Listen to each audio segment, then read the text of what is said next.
Welcome to the Blara channel. Why comedy media like Rick and Morty, High on Life and Marvel Universe are so disliked nowadays, and why people who love them are the perfect victims. Rick and Morty and the MCU are shows that have the typical cycle of comedy media. Back in the day they were good, and now they're kind of falling down because they are got old. See, the comedy and plot was heavily influenced by pop culture, Star Wars, popular anime. Their comedy was not subtle. There are literally times when they explain to the audience what pop culture thing they are referencing. It's like some nerd coming out of the corner to explain his new favorite thing about Star Wars just to make you look inferior. That's the whole comedy style of the shows. So what's the problem? People like it, right? The thing is, the problem is in the details. It's not even comedy at this point. It's a joke that's explained to you so that even the 8-year-old that watches these shows gets it. It's dumbed down to the point of mockery. The companies behind Rick and Morty, MCU and High on Life are the perfect example of what corporate content strives to achieve today by making its comedy so dumb and dull that even infants could get it, just so they can appeal to everyone and make as much money as they can. The dialogue in these shows is making a reference to something popular, and instead of being subtle, they're like, "Hey, did you see that funny thing that I did? That was from the show Power Rangers."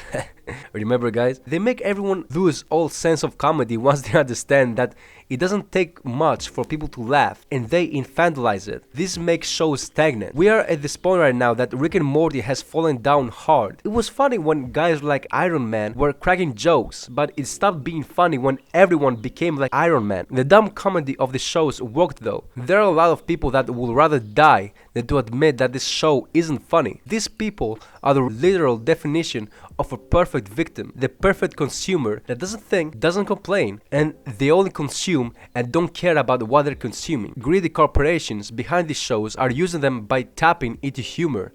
Someone who loves a series, a video game, a song is getting emotionally connected to it, so they will do whatever they can to defend it, because admitting that something that they love is shit offends their own ego.